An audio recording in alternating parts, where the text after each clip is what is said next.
Opa, tudo bem? Eu sempre me atentei muito ao quarto mandamento de Deus, que é o de honrar pai e mãe. Não que eu seja assim um filho exemplar, mas dentro das minhas limitações, sempre reconheci a importância daqueles que me trouxeram à existência e me prepararam para enfrentar esse mundo. Para mim, debaixo do céu, ninguém é mais digno de receber minha reverência e dedicação que os meus pais. Mas esse mandamento de Deus vai um pouquinho mais além. Bom, você já parou para pensar assim da onde vêm os valores que você pauta a sua vida? Em um raciocínio raso, você diria que vem primeiramente da sua família. Se aprofundar mais, dirá que também sofre influência da escola, talvez da religião. No nosso mundo contemporâneo, até a mídia exerce influência na construção da nossa fundamentação moral.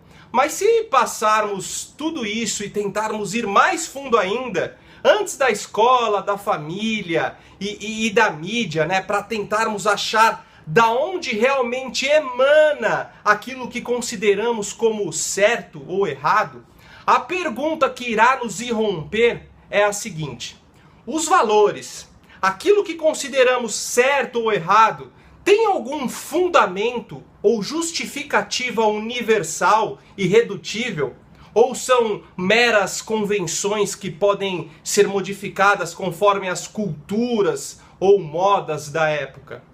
O mundo contemporâneo, moldado pela influência do marxismo cultural, entende que os nossos valores foram relegados pelas meras convenções sociais no decorrer da história, com o agravante de serem estabelecidas apenas por aqueles que sempre detiveram o poder político e econômico. Primeiro você tem que entender que Karl Marx era um materialista histórico, ou seja, ele acreditava que não existe uma verdade absoluta que esteja acima de nós. Para ele, toda a nossa realidade é formada segundo as aspirações humanas. Então ele parte do pressuposto que toda a herança cultural ocidental não passa de uma criação para sustentar os interesses de classe. Ideologias fabricadas para justificar a exploração capitalista. Para se ter uma ideia, nesse caso, até a família é também uma forma de opressão que serve para garantir o funcionamento do sistema de mercado. Horkheimer, um dos pensadores da escola de Frankfurt, que foi onde surgiu a teoria crítica, teoria que propunha que todos os nossos valores e costumes deveriam ser relativizados e criticados. Ele escreveu em um artigo em que afirmava que qualquer menino que fique no mesmo quarto de uma menina, em determinado momento, ele vai querer ter relações sexuais com essa menina. Isso é natural. Mas a autoridade da família é tão opressora que um irmão não pensa em ter relações com a irmã. Percebe o absurdo? Até a instituição familiar não é algo estabelecido por Deus, algo que está acima de qualquer ideal ou interesse humano. Ela deve ser relativizada, deve ser alvo de crítica. Nesse escopo nasce também a ideologia de gênero, onde o nosso gênero masculino e feminino é relativo, não é estabelecido pela própria natureza. E já que tudo é relativo, eu não duvido que o Estado que hoje permite o aborto como forma anticonceptiva, daqui a um tempo também não vai permitir as relações incestuosas ou até mesmo a pedofilia. Eu vou deixar aqui na descrição o vídeo onde eu explico a fundo o marxismo cultural e o porquê que ele foi estabelecido no nosso mundo contemporâneo.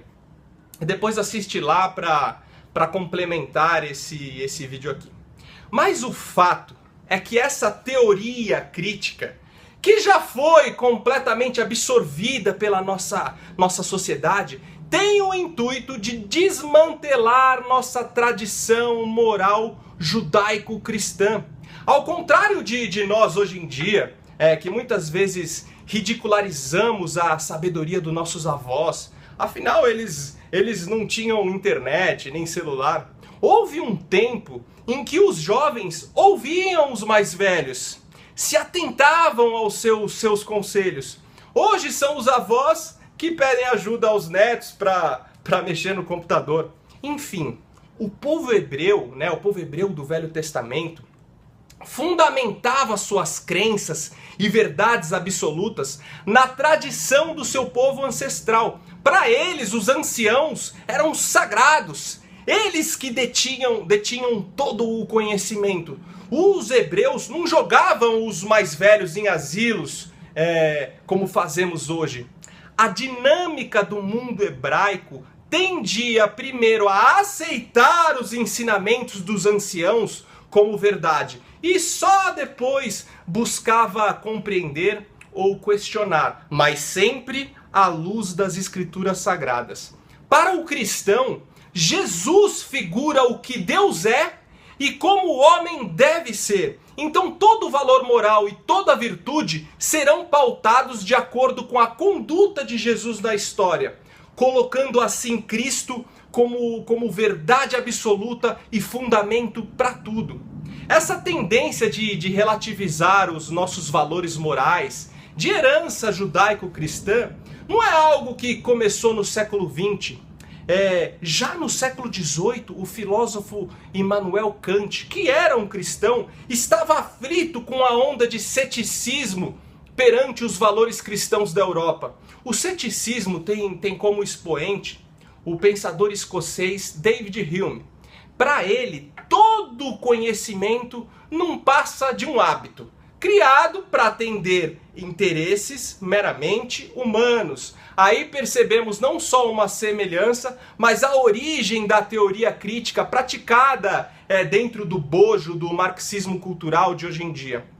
O ceticismo não é apenas uma atitude de dúvida em relação ao fundamento das crenças, mas é a negação de uma verdade absoluta que nos transcenda, a negação de um parâmetro supremo de bondade que nos dê um sentido para estarmos aqui. O ceticismo como movimento filosófico nos conduz ao niilismo, que é a completa falta de propósito para a vida e para toda a existência. E em face disso, Kant sabia que não podia fundamentar sua moral com base nos ensinamentos cristãos, pois a divindade de Cristo também seria alvo da ação solvente do ceticismo. Assim ele decidiu embasar a sua moral racionalmente.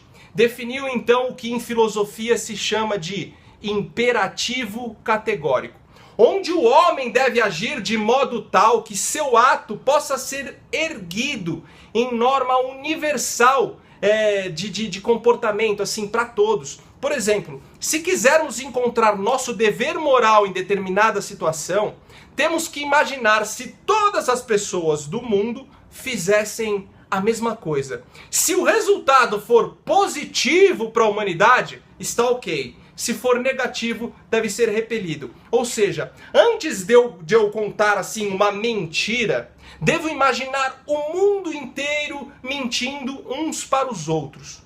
O resultado disso seria catastrófico. Sendo assim, é meu dever não mentir. Outro ponto fundamental para a moral de Kant é que é o nosso dever supremo de dignificar o ser humano em sua individualidade e sempre tratá-lo como um fim em si mesmo, independente de quem seja. Alguns pensadores compreendem a moral de Kant como uma espécie de tradução dos valores judaicos cristãos para uma esfera completamente laica e humana. E a verdade é que os direitos humanos a qual conhecemos hoje sofreu plena influência do humanismo kantiano e que, por sua vez, tem total embasamento na tradição cristã. Se a influência da moral judaico-cristã ocidental que foi preservada pelos nossos ancestrais perecerem, como percebemos o esforço generalizado para isso nos dias de hoje, estaremos à beira do fim da nossa civilização. Pois se tudo é relativo, o que realmente vai pesar na balança do certo e errado pode ser apenas a conveniência do momento. Só que o nosso momento atual se enveredou pelos interesses de determinadas ideologias políticas. Ideologias que não se fundamentam em valores absolutos que estão acima de qualquer crítica, e sim em aspirações de um futuro hipotético, onde tudo é permitido em nome desse suposto futuro. A mídia, os formadores de opinião e a esquerda política com sua agenda progressista querem desconstruir os nossos valores tradicionais, relativizar a moral judaico-cristã e nos fazer acreditar que não existe nenhuma verdade absoluta externa a nós e que nos dê um sentido maior para estarmos aqui.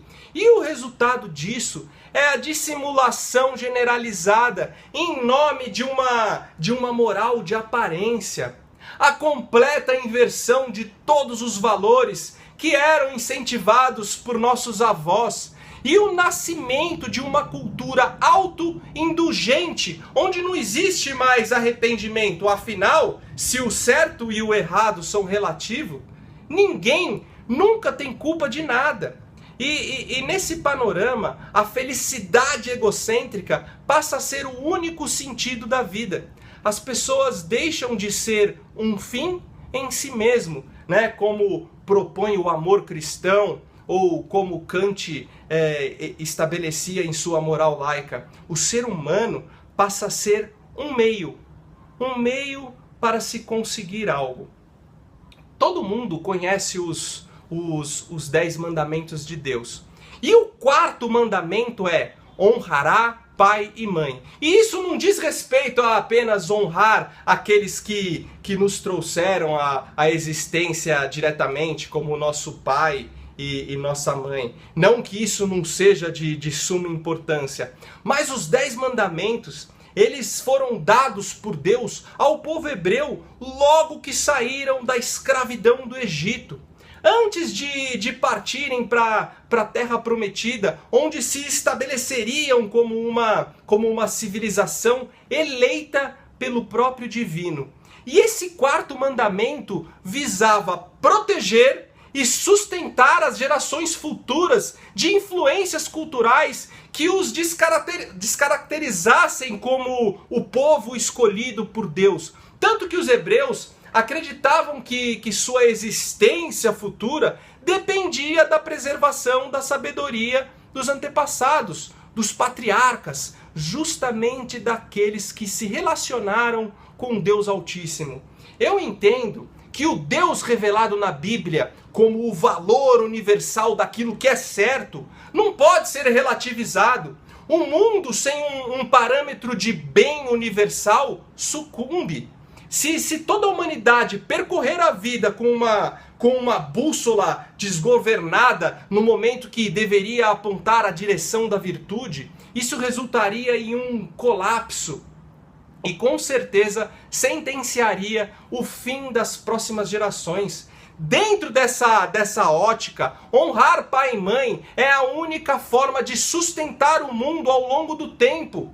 É a preservação de nossa herança judaico-cristã, com seus valores absolutos, que nos mantém aqui com um mínimo de organização em meio ao caos. Pois o próprio Deus escreveu: honrarás a teu pai e tua mãe, para que se prolonguem os teus dias sobre a terra, que o Eterno, teu Deus, te dá como herança. Êxodo capítulo 20, versículo 12.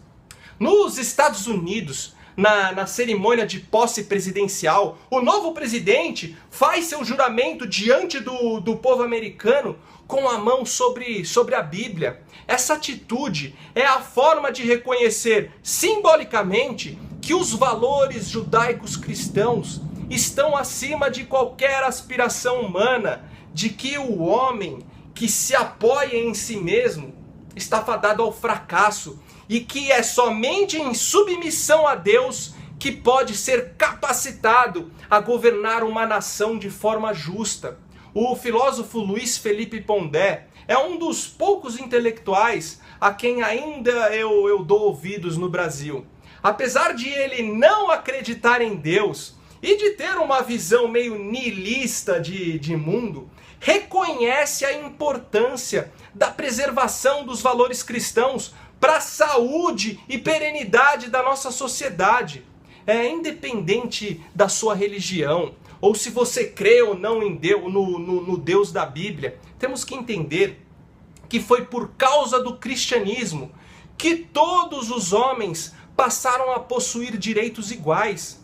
Aliás, todos passaram a ser vistos como irmãos. Foi por causa do cristianismo que saímos das trevas da aristocracia, onde alguns já nasciam indignos e outros privilegiados. Se não fosse pelo cristianismo, até a democracia seria algo inconcebível. O cristianismo foi responsável por civilizar a humanidade. Senão, ainda estaríamos sendo atacados pelos bárbaros, ou estávamos sendo sacrificados em altares pagãos para aplacar a ira dos deuses. Foi por causa do cristianismo que as mulheres passaram a ter os mesmos direitos que os homens. Se não fosse pelo cristianismo, talvez estaríamos ainda adorando os elementos da natureza, o sol, a lua, a chuva, o mar, ou todas aquelas forças que identificávamos como mais poderosas que nós, e que tinham o poder de nos fazer tanto bem como mal. Se não fosse pelo cristianismo, não teríamos a primeira universidade, não teríamos a música erudita. Se não fosse pela influência do cristianismo, não existiriam nem os direitos humanos universais. Se não fosse pelo cristianismo, talvez eu não estaria aqui agora gravando esse vídeo e você não estaria aí assistindo. Preserve e honre a maior herança, não só da nossa cultura ocidental, mas de toda a humanidade. Bom, esse foi o vídeo de hoje. Se você gostou, compartilha aí nas redes sociais, se inscreve no canal, curte o vídeo, é muito importante você curtir. Segue o Luiz Camargo Vlog também no Facebook, lá tem conteúdo todo dia. Valeu!